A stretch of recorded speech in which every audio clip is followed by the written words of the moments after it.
What's up, everybody? Happy Wednesday. Hope all you're having a great day so far today. Um, I kind of enjoyed today's episode for the most part. This whole Nicholas situation. Normally, I would be on the side of Laura, maybe. Normally, I probably would be, but on this one, I can't be on her side totally. On this one, I cannot. I can't. I'm like Team Cassadine on this one because my thing is I understand where she's coming from with Nicholas. Like she doesn't want him to be like his father. She doesn't want him to go down the road of Stavros or Helena or even Stefan for that matter. But I'm like, the thing about it is though, what separates Nicholas from them is that Stavros and Helena were straight up psychotic. Like Nicholas has his dark side to him. He does. He's a Cassadine. Like his mother sitting there talking about Laura talking about, oh, you're acting like a Cassadine. Madam, he is a Cassadine. By blood, he's a Cassadine. What are you talking about acting like a Cassadine? He's gonna act like that. And the thing about Nicholas is it's like a switch with him. He knows how to flip it on and he knows how to flip it off. Helena and Stavros did not know how to flip that shit off. They were crazy every day, all day. They didn't know, they had a switch too, but they didn't know how to flip that shit off. Everything out their mouth was psychotic. Every action, every word, it was all diabolical and crazy. Nicholas, he knows how to go to that dark place when he needs to, when he feels he needs to go there. But he knows how to come out of it too and talk normal and talk like he got some damn sense. The other ones didn't know how to do that. That's the difference. That's a major difference. And the thing is, I feel like Spencer got off easy because Nicholas, yeah, he was running around with a little outfit on and a mask acting crazy, but he didn't do anything to physically harm Spencer. Mentally, maybe. Physically, no. If that was Stavros or Helena, they would have physically tried to hurt that boy. Like, they would have physically tried to do something to him. Hell, look at Stavros. He had somebody shoot his own son. Nicholas would never do something like that to Spencer. I would hope not, but I don't think he would. Stop. That's what I'm saying. That's the difference between Nicholas and the rest of the Cassadines. They were just star craving mad. They had no limits. Hell, they even tried to poison each other. I remember Helena tried to poison Stefan. He tried to do it to her in turn. You know what I'm saying? This is what they do. They try to kill each other. Nicholas wasn't trying to do that to Spencer. I don't think he ever would. He's not that far gone. Sometimes he might have them tendencies. Like I say, he got dark tendencies, but he's not psychotic. That's just not what Nicholas is. He knows how to turn it on and he knows how to turn it off. That's how you gotta be. I think a lot of people have dark tendencies to them if you push them far enough. I say that in real life too. I think everybody has two sides to them. You got that nice demeanor, and you got that other side to you that could be a real son of a bitch if you're pushed to it. And I feel like Nicholas was at that point with Spencer. Once he started, letting things work in his mind to where he's like, oh, this don't add up, this don't add up. And he started pointing the finger at Spencer. That's what happens. At the end of the day, I don't feel bad for Spencer because as far as this stalker business going, we don't know to what extent Spencer is involved. We do know he booby trapped the art gallery. We do know he was behind the cockroaches. That I believe he was behind. The rest of this shit, the Ava's car and the teddy bear with Ryan's voice and all that stuff, that I don't know if he was behind that. The setting the car on fire and plus Kiki's badge being there, I don't know if he was behind all that. But Spencer is a Cassadine. He is resourceful. He could have paid somebody to do that easily. So him running out of the room in tears and all that, I wasn't falling for that shit because Spencer is more devious than they think he is. That little boy got the mark of Cain on him. Hey, let's just be real. He got the devil in him. I don't care what nobody say. He ain't no child to me. Trust me, that boy know what he doing. He's sitting there trying to run out and get sympathy. I feel like Spencer is more smarter than they give him credit for. He's a lot smarter, and I think he's one step ahead of Nicholas on this one. And I think he played it smart. Him running out of that room all defeated and, playing the victim role while Nicholas gets chastised by everybody. It worked good in his favor. Because now everybody sees him as the victim and Nicholas as the villain. The boy ain't stupid. He's smart. Um, Carly, listen, Carly was not here for this bullshit. Carly came up in there like, what the hell is going on up in here? She was pissed. She was like, so I had to stop my plans to come way out here because your ass wanted to play boogeyman. Nicholas wasn't here for her shit either. Nicholas was like, bitch, I ain't about to take parenting advice from you. So get on out my house, get on somewhere.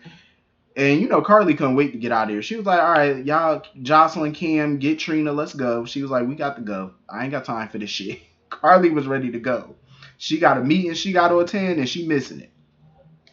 Jocelyn, see, this is why I got a problem with these children today. Jocelyn sitting there questioning her mother, talking about, oh, what was happening tonight? That's none of your business. That's grown folk business. I don't understand people who think they could question their parent. Like, you don't question your mother. You don't question your father. If she says she had plans tonight, it was something going on tonight, she don't have to explain to you what exactly were those plans. She ain't got to tell you diddly squat. Because I wouldn't tell you nothing either. You need to stay in the child's place is what you need to do. See, the moment she would have asked that question, see, back in my time growing up, my grandmother would have made me go outside and cut a switch and take the leaves off the switch, and she would have wore your ass out for even questioning her. Because they consider that back talk. Like, you just get your stuff and let's go. You know what I mean? But that's a whole nother video. So Spencer and Trina look like they're definitely heating up their romance. You know, Trina was there comforting Spencer and stuff like that. And when she mentioned that they're friends, Spencer was like, hold up, that's all we are, friends? Spencer was like, oh, that's what we doing? We friends?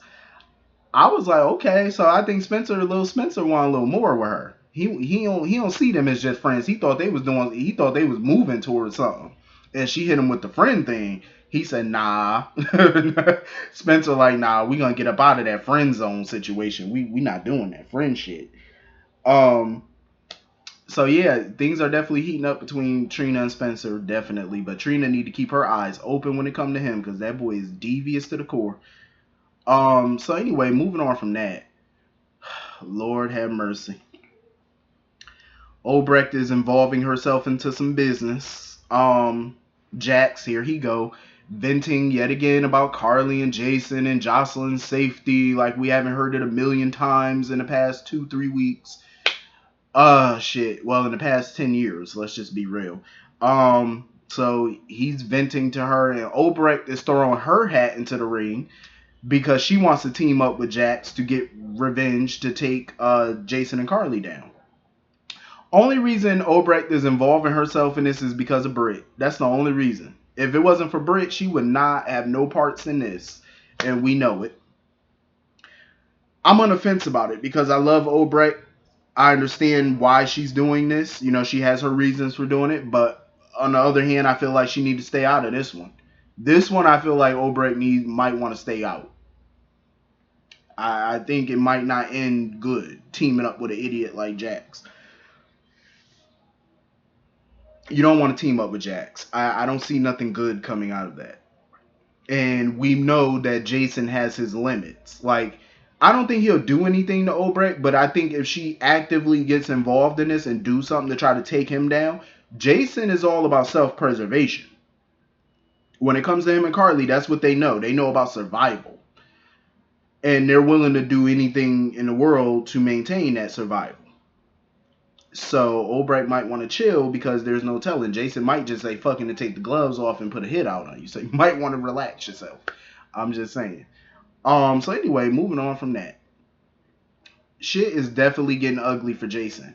I was disgusted with that 5 families meeting that Jason attended. Because first of all, the families were not happy that Carly was not at the meeting, because she technically is the acting head of the organization. But Jason assured them, he was like, I have the rights to speak on behalf of the Corinthos organization.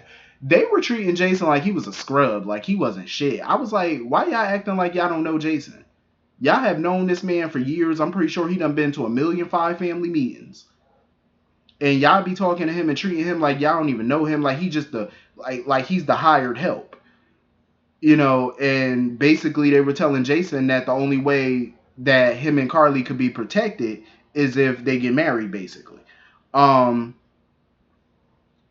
because they kept egging him on. They kept trying to push him to take Carly out. They were like, you got to do what you got to do. You got to make a choice. What are you going to do? Um, it kind of irritated me because I'm like, damn, it's like the five families just treated Jason like they don't know his reputation, like you don't know him at all. And it's like, y'all know his rep. But Jason, I'm not going to lie, the Corinthos organization is looking very weak these days. And when I say weak, they are looking weak. Like you can't even lift a bag of mulch weak. Like that's how weak they looking. And if I was Jason, I would have just got up, took my gun out, and shot one of them in the shoulder to show them how strong I am. Cause you bitch, y'all not gonna look at me like I'm weak and threaten my shit. Like that's what we not gonna do. But after the meeting was over and stuff, Jason just had this defeated looking attitude. Like he just had this look on his face like he was defeated. I was like, damn, Jason, y'all need to get it together. Y'all need to get the Corinthos organization back up and popping. Get it back to the prominence that it once was. You know what I'm saying? Like, damn, what are y'all doing? Because the one thing they don't need is a war with the five families. You don't need that right now. That's deadly. You know what I'm saying? Like, that's not gonna end well. So they need to get that shit together quick, fast, and in a hurry. So anyway, Sam went to the Savoy to go talk to Curtis or whatever, about the whole Drew phone call and stuff like that. Curtis, I want to slap him. He's sitting here talking about something. Well, what took Drew so long to reach out or whatever? I'm like, boy, did you not hear the news? His plane went down in the middle of the ocean. There's no phones in the middle of nowhere, Curtis. And there's no telling what hell he had to go through to even try to get a phone to call Sam in the first place. Why would you ask a simple ass question like that? Why it takes so long, fam? So if your ass go missing in the middle of the ocean, the middle of nowhere, you ain't got nothing on you. No, probably took you forever just to get to land. Ain't no telling how long it took. Like you don't know what that man went through. I was like, what the hell you asking such a fool question like that for? But I'm glad Sam is gonna investigate this though. Like she's definitely gonna look into this because she knows in her heart, the more her and Curtis spoke, the more she knew Drew had to be alive because she knows his background. She knows his military background stuff. She knows that this is something he could survive. He could have survived that plane crash. He might have been declared dead, but they never found his body. And he served in the, in the military and stuff, so he would know his way around the ocean and how to, navigate and all that shit. So I'm glad that she's opening her eyes and she's gonna look into this. Good. Because things ain't looking good for Drew right about now. He up in his cell and shit, and Ross, one of the henchmen or whatever, basically threatened to kill him. And that's my thing though. If they've held him captive, we don't know how long they've been holding him captive. It could have been a year, it could have been a year and a half. We don't know how long. But my thing is, if I was Drew, I would have called his bluff. I hate when kidnappers tell somebody, oh, if you don't behave and you don't do this, I'm gonna kill you. Bitch, you done held me captive for how long? If you was gonna kill me, motherfucker, you would have killed me by now, so I'm gonna call you bluff. If you really want me dead, then bitch, you gonna have to kill me. Cause you ain't gonna keep threatening me. Like, I'm just saying, you ain't gonna threaten me. Because obviously you have a boss, and your boss wants me alive. So you ain't shooting shit around here, bitch. You better get your shit together. Because I would have took Ross ass out. So of course, Drew tried to, bribe him or whatever, but that ain't gonna work. Trying to find out who his boss and stuff is. I was like, well, it's a couple people, villains on that list. You know who I miss though? I miss Jerry Jax. I really do. I miss Jerry. That was a funny ass villain right there, if I've ever seen one. Jerry, he was that type of motherfucker. He didn't care. He didn't give no fucks. Jerry would shoot your cat and laugh about the shit. Like Jerry was psychotic to the core too. But of course, Ross started threatening Sam because he was like, oh, if Sam starts asking questions or looking into this, she'll be dead before she leave the state. And that shit, made Drew flip out. He was like, nah, you ain't about to threaten Sam, bitch. So, of course, Drew lunged at his ass. And, that was, Ross kicked him or whatever, got him, subdued him or whatever. And once Ross was gone or whatever, Drew ended up taking Ross's pen. And he disabled the pen, like he broke the pen down. He took it apart. See, Drew is crafty. He's very crafty, and that's what I like about people like him and Jason. They're crafty. They notice things, stuff on somebody or stuff. They notice their surroundings. You know what I'm saying? And that's a key part in getting out of situations. Know your surroundings. Notice little things that can help you get the hell on out your situation. That was smart. That was some smart shit right there. You know what I'm saying? Like, I love that. Because when you are in a dire situation, your survival instincts they kick up. Like your instincts go up very quickly, and now you're in survival mode, and that's what Drew's in. But he got to be careful though. You know what I'm saying? You don't want to get too ahead of yourself, because then they might do something worse to your ass, might handcuff you while you're in there or something. But I'm looking forward to this because I want this storyline is definitely interesting. Um, but I do agree with a lot of people though. I feel like they shouldn't be introducing new storylines before they shut down the old ones. I do agree, but I'm here for this one though. I'm here for Drew, and who has him, because I'm pretty sure there's a laundry list of villains who could have captured him. But I'm here for this though. But this was pretty much the whole episode. Hit the comment section. Let me know what y'all thought about this episode, and I will see y'all all later. Have a great day. Peace.